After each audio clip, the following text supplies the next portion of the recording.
Ada sebuah rahasia kelimpahan hidup yang terpendam, sebuah warisan leluhur tentang energi kemakmuran yang begitu dahsyat, begitu tidak masuk akal, sampai-sampai tidak pernah diajarkan secara terang-terangan, karena terlalu gila jika manusia biasa mengetahuinya. Dan hari ini kamu akan mendengarnya, karena inilah kuncinya. Kamu tidak perlu mengejar uang. Kamu hanya perlu menariknya, semudah menarik napas. Pikirkan sejenak sesuatu yang paling sederhana dan paling penting. Napas. Sesuatu yang menopang hidupmu sejak lahir. Sesuatu yang tidak pernah kamu bayar, tidak pernah kamu kejar, tapi selalu datang kepadamu, tanpa gagal. Sekarang bayangkan, bagaimana jika aliran uang dan rezeki juga seharusnya bekerja seperti itu? Mengalir, datang, mengisi. Bukan kamu kejar, tapi dia yang mendatangimu. Bagaimana jika aku katakan bahwa 99% orang sebenarnya bisa mengalami kelimpahan semudah menarik napas? Pintu yang sudah lama terkunci bukan karena kamu bodoh, bukan karena kamu tidak layak, tapi karena kamu tidak pernah diajari cara mengaksesnya. Dan mungkin selama ini kamu merasakan tanda-tandanya. Hidup yang stagnan, uang yang datang hilang menguap, usaha yang keras tapi tidak sebanding dengan hasil, dan perasaan terseret oleh hidup tanpa tahu apa yang salah. Seolah ada sesuatu yang memutus aliran rezeki yang seharusnya mengalir kepadamu. Berhentilah sejenak, rilekskan jiwamu, tarik napas dalam dan hembuskan perlahan. Rasakan tubuhmu, dada yang bergerak, sensasi hidup yang mengalir. Disitulah letak pintunya, di dalam dirimu, di dalam medan energi yang terhubung dengan leluhurmu sejak ribuan tahun lalu. Dalam pembahasan ini kita akan menyibak sesuatu yang jarang diceritakan. Bagaimana cara menarik uang, kekayaan, peluang, jodoh, dan kelimpahan semudah kamu menarik nafas. Jadi jika kamu merasa hidupmu macet, jika kamu lelah mengejar sesuatu yang selalu menjauh, jika kamu ingin mengalami hidup yang lebih ringan, lebih mengalir, lebih penuh keajaiban, pastikan kamu mendengarkan sampai akhir. Karena setelah kamu memahami ini, hidupmu tidak akan lagi berjalan seperti sebelumnya. Bab 1. Pola warisan energi. Mengapa 99% orang hidup macet? Bukan karena usaha, tapi karena memori leluhur yang belum dibuka. Ada satu kebenaran pahit yang jarang diakui manusia modern. Bukan usahamu yang salah, tapi pola energi dalam dirimu yang belum terbuka. Dan pola itu bukan dimulai dari kamu. Untuk memahami mengapa uang terasa berat datang kepadamu, mengapa rezeki sering mampir lalu lenyap, mengapa hidup seakan terus menyeretmu kembali ke titik yang sama, kamu harus melihat lebih dalam ke satu tempat yang jarang disentuh. Warisan energi leluhurmu. Berhentilah sejenak, tarik napas perlahan. Rasakan tubuhmu, rasakan ketegangan yang sering kamu abaikan. Di sanalah memori itu tersimpan. Poin 1. Kamu tidak memulai dari nol. Kamu melanjutkan energi yang sudah ada. Ketika kamu lahir, kamu tidak memulai hidup sebagai lembaran kosong. Kamu membawa sesuatu yang jauh lebih tua daripada dirimu. Pola bertahan hidup leluhurmu. Bayangkan kehidupan kakek nenek buyutmu. Ratusan tahun yang lalu, mereka hidup dalam masa di mana uang langka, ancaman nyata, ketidakpastian menjadi norma, dan keselamatan adalah prioritas. Jika leluhurmu hidup dalam kekurangan, kamu mungkin terlahir dengan kecenderungan mengejar uang dengan rasa takut, bukan menerima uang dengan rasa tenang. Jika leluhurmu memaknai hidup sebagai perjuangan keras, kamu mungkin merasa bersalah ketika hal-hal terasa mudah. Jika leluhurmu terbiasa menundukkan diri demi bertahan, kamu mungkin secara tak sadar menolak peluang yang sebenarnya bisa mengangkatmu. Tidak ada yang salah denganmu. Kamu hanya menjalankan pola lama yang tidak lagi relevan dengan hidup modern. Disinilah banyak orang tersesat. Mereka terus mengubah strategi, tetapi tidak pernah mengubah energi dasar yang menjalankan strateginya. Akibatnya usaha keras terasa seperti menendang pintu yang digembok dari dalam. 2. Pola energi. Itu mengendalikan cara kamu menerima rezeki. Pastinya kamu pernah mengalami ini. Ada peluang bagus, tapi kamu ragu, lalu menundanya terlalu lama. Kamu tiba-tiba merasa tidak layak menerima uang besar. Kamu ingin melangkah, tapi tubuhmu seakan menahan. Saat uang masuk, tiba-tiba muncul hal-hal tak terduga yang mengurasnya. Kamu ingin kaya, tapi deg-degan tanpa alasan jelas setiap kali bicara soal uang. Itu bukan malas, bukan kurang disiplin, bukan kurang cerdas. Itu energi bawaan yang belum diselaraskan. Leluhurmu mewariskan insting untuk bertahan, bukan untuk berkembang, dan insting bertahan hidup bekerja pada posisi cukup asal aman. Masalahnya, dunia modern tidak lagi bekerja seperti itu. Kelimpahan tidak datang pada frekuensi bertahan hidup. Kelimpahan datang ketika tubuhmu berada pada frekuensi menerima. Disinilah banyak orang terjebak. Secara mental mereka ingin maju, secara spiritual mereka ingin berkembang, tapi secara energi, tubuh mereka masih hidup di masa lalu. Tubuh modern, tapi medan energi lama. Dan uang tidak merespons yang kamu ucapkan. Uang merespons frekuensi internalmu. 3. Nafas adalah jembatan untuk membuka pintu warisan energi. Mengapa nafas begitu penting dalam pembahasan kelimpahan? Karena nafas adalah mekanisme alami tubuh yang tidak bisa berbohong, tidak bisa dimanipulasi, dan langsung terhubung ke alam bawah sadar.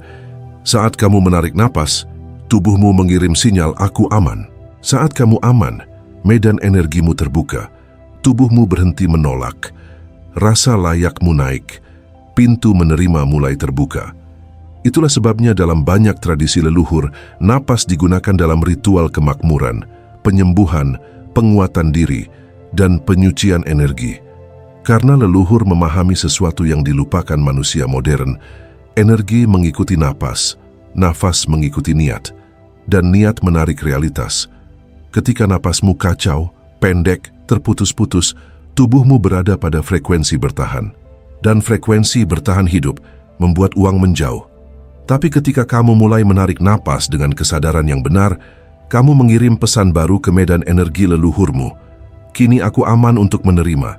Inilah titik di mana pola lama mulai retak.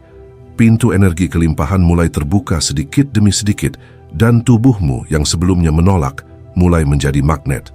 4. Jadikan momen ini sebagai awal perubahan. Di titik ini kamu mungkin mulai merasakan sesuatu dalam dirimu bergerak, kesadaran baru, kejelasan, atau mungkin keheningan kecil yang terasa seperti pintu yang mulai terbuka. Bab 2. Nafas sebagai kunci kelimpahan. Cara semesta menyinkronkan energi uang dengan medan energi tubuhmu. Bayangkan sejenak, setiap hari kamu menarik napas ribuan kali, dan setiap tarikan napas itu membawa hidup masuk ke dalam tubuhmu. Namun, hampir tidak seorang pun sadar bahwa nafas adalah satu-satunya gerakan spiritual yang kamu lakukan sejak lahir hingga mati, tanpa jeda, tanpa gagal. Jika ada satu mekanisme yang menggambarkan bagaimana rezeki seharusnya bekerja, itu adalah nafas. Uang seharusnya datang seperti udara, mengalir, mengisi, melewati, dan selalu kembali. Tidak kamu kejar, tapi mengalir ke tubuhmu ketika kamu terbuka menerimanya. Masalahnya, kebanyakan manusia modern bernapas seperti orang yang dicekik oleh hidup, pendek, cepat, gelisah. Dan tubuh yang bernapas dalam kecemasan tidak mampu menarik kelimpahan karena medan energinya berada pada mode bertahan hidup. Nafas adalah frekuensi, dan frekuensi adalah bahasa yang dipahami semesta. Uang itu energi, dan energi hanya menjawab energi. Banyak orang tidak sadar ini. Uang bukan kertas, uang adalah energi. Ia bergerak seperti aliran air, seperti angin, seperti gelombang. Itulah mengapa sebagian orang bisa secara ajaib mendapat peluang, klien, rezeki, keberuntungan, karena frekuensi internal mereka selaras dengan frekuensi uang. Sementara sebagian lainnya, sekeras apapun kerja mereka, uang tetap hanya singgah sebentar lalu pergi tanpa alasan. Karena uang tidak merespons logika. Uang merespons getaran tubuh. Dan getaran tubuhmu ditentukan oleh satu hal paling sederhana dan paling mendasar adalah cara kamu bernapas. Ketika napasmu dangkal, tubuhmu membaca, aku dalam bahaya. Dan ketika tubuh mendeteksi bahaya, alam bawah sadar menutup semua pintu kelimpahan dan fokus hanya pada selamat hari ini dulu. Gugup setiap kali harus mengatur uang. Takut kehilangan uang. Membelanjakan uang secara impulsif, menunda keputusan penting karena takut salah, merasa tidak pantas, menerima uang lebih besar. Itu bukan kepribadianmu. Itu frekuensi perlindungan leluhur yang masih aktif pada tubuhmu. Dan nafas adalah tombol untuk mematikannya. Nafas mengubah posisi frekuensi tubuh dari posisi kekurangan berpindah ke posisi menerima. Poin 1. Poin kekurangan. Tubuh tegang, nafas pendek, pikiran defensif, rezeki sulit masuk. Poin 2. Posisi menerima. Tubuh tenang, napas dalam dan lembut, hati lapang, peluang datang lebih mudah. Ketika kamu menarik nafas panjang dan stabil, sesuatu gelombang energi besar terjadi. Tubuh memberi sinyal kepada sistem saraf bahwa kamu sedang dalam posisi aman. Dan ketika tubuh merasa aman, pintu energi frekuensi atas terbuka. Kesadaran meluas, pendengaran intuisi menguat, rasa layakmu naik. Kamu mulai melihat peluang yang sebelumnya tidak terlihat. Pikiranmu mulai berani mengambil langkah. Energi rezeki mulai mencari jalan masuk. Itulah sebabnya banyak tradisi spiritual kuno mengatakan bahwa uang datang kepada orang yang jiwanya lapang, dan kelapangan itu lahir dari napas. Kenapa leluhur menggunakan napas dalam ritual kelimpahan? Jika kamu perhatikan budaya spiritual di seluruh dunia, Jawa, Bali, Tibet, India, Persia, Tiongkok, semuanya memiliki pola yang sama. Ritual kelimpahan selalu menggunakan napas sebagai inti. Mengapa? Karena leluhur mengetahui apa yang dilupakan manusia modern. Napas menggetarkan medan energi. Medan energi memengaruhi medan realitas.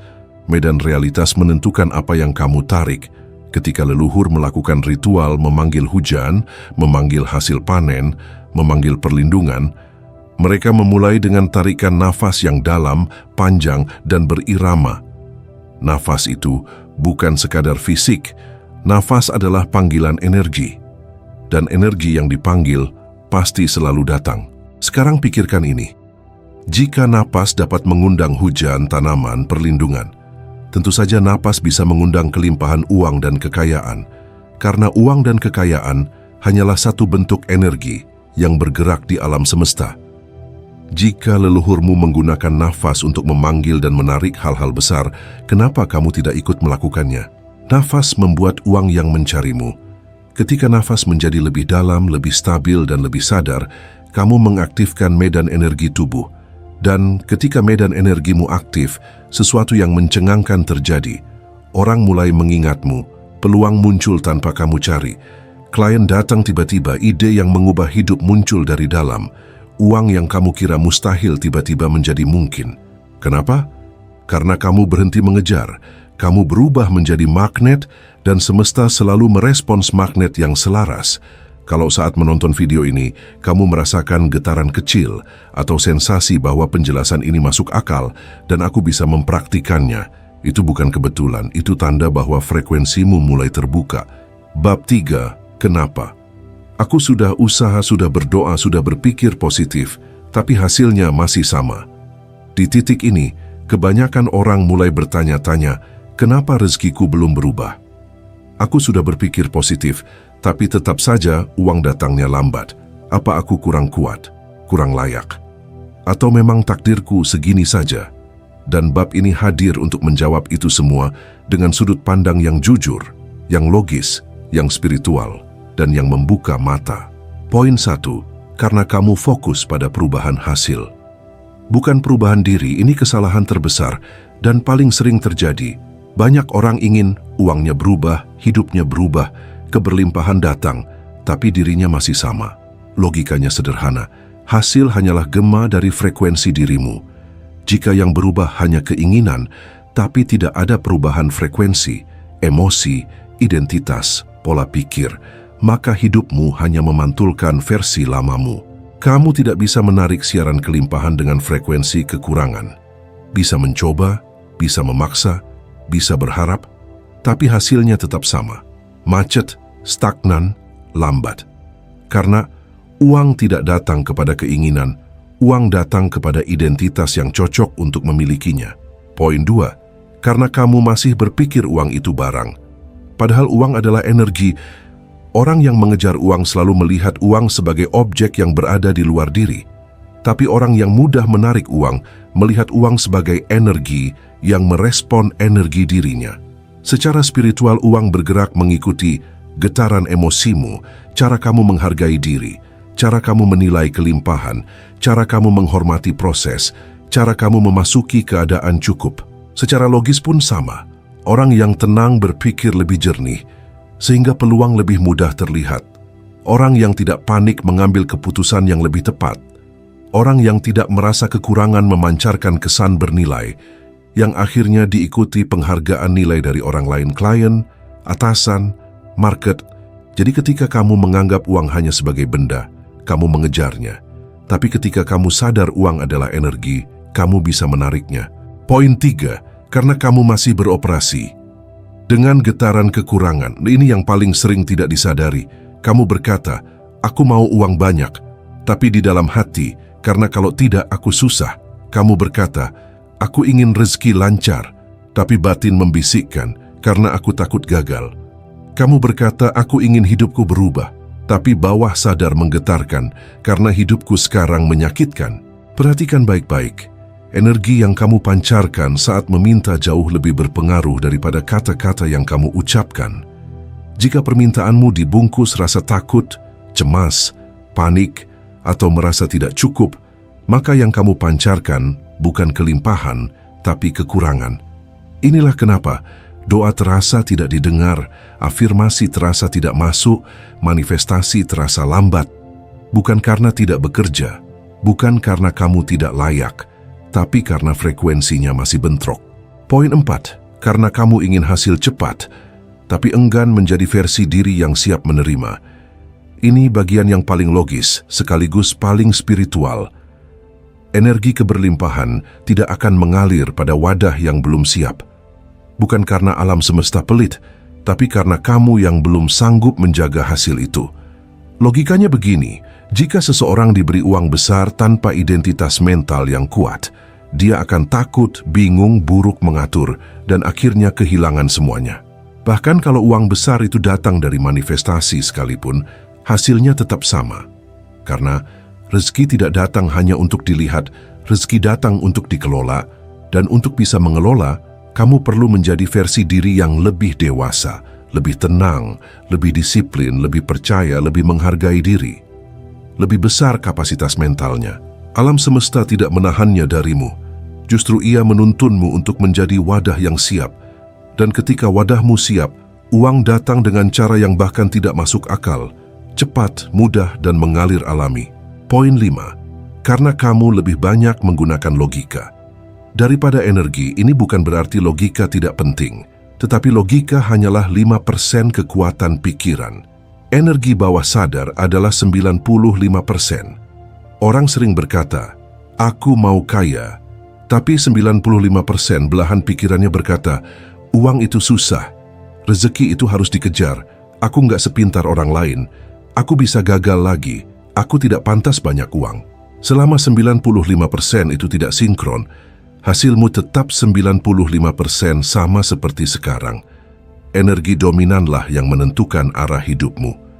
Bukan kata-katamu, bukan keinginanmu, bukan mimpimu, tapi siapa dirimu di dalam. Kesimpulan besar bab 3 adalah, kenapa hidupmu belum berubah? Bukan karena kurang usaha, bukan karena kurang doa, bukan karena takdir buruk, bukan karena kurang cerdas, tapi karena frekuensi lama masih aktif, identitas lama masih dominan, energi kekurangan masih memimpin keputusan, diri lama masih memegang kendali. Dan ketika frekuensi ini berubah, ketika identitas baru menggantikan yang lama, saat itu juga uang, rezeki, peluang, hubungan baik, kesehatan, kedamaian, semuanya mulai datang, bukan karena kamu mengejar, tapi karena kamu telah menjadi magnetnya. Semuanya sudah ada di dalam dirimu, tinggal kamu hidupkan. Sekarang setelah semua penjelasan yang sudah kita bahas sejak awal hingga bab terakhir, aku ingin mengajak kamu berhenti sejenak, tarik nafas panjang dan rasakan sesuatu dalam jiwamu. Bahwa hidup yang kamu dambakan bukan sesuatu yang jauh, bukan sesuatu yang mustahil, dan bukan sesuatu yang hanya dimiliki orang lain. Semuanya, uang, rezeki, kelimpahan, peluang besar, ketenangan, jodoh yang tepat, hidup yang mudah, sudah berada di frekuensi yang tersedia untukmu. Dan ketika frekuensi berubah, maka pola hidup berubah. Cara berpikir berubah, keputusan berubah, energi berubah, dan akhirnya hasil ikut berubah. Itulah logika sekaligus spiritualitas paling mendasar dari kelimpahan. Mungkin di dalam hatimu muncul pertanyaan, bisakah aku benar-benar mengubah hidupku? Bisakah aku menarik uang lebih banyak? Bisakah aku membuka pintu rezeki yang selama ini tertutup? Jawabannya sederhana, ya bisa, tapi dimulai dari dirimu. Bukan dari dunia luar, bukan dari keberuntungan, bukan dari orang lain, bukan dari pekerjaanmu sekarang. Bukan dari kondisi ekonomi, karena sumber kelimpahan terbesar adalah dirimu sendiri. Dan saat dirimu berubah, uang berubah cara mendatangimu. Aku ingin kamu ingat satu hal. Kamu tidak kekurangan apapun. Yang kamu butuhkan hanyalah menyelaraskan diri dengan apa yang sudah menjadi hakmu. Jika kamu merasa video ini membuka jalan pikiranmu, jangan berhenti di sini. Like video ini sebagai bentuk komitmen pada versi terbaik dirimu. Subscribe channel ini karena perjalananmu menuju kelimpahan tidak berhenti hari ini. Kita lanjutkan bersama, langkah demi langkah, dan bagikan video ini ke teman, pasangan, atau keluarga yang kamu tahu sedang berjuang, karena mungkin saja ini adalah pesan yang mereka butuhkan. Dan terakhir, mari sejenak pejamkan mata sebentar, ambil napas panjang, letakkan tangan di dada, dan ucapkan pelan dalam hati, aku siap menjadi magnet kelimpahan, aku siap menerima rezeki yang lebih besar, aku siap menciptakan hidup yang aku impikan. Biarkan kata-kata itu hidup di dalam dirimu, dan lihat bagaimana semesta menjawabnya.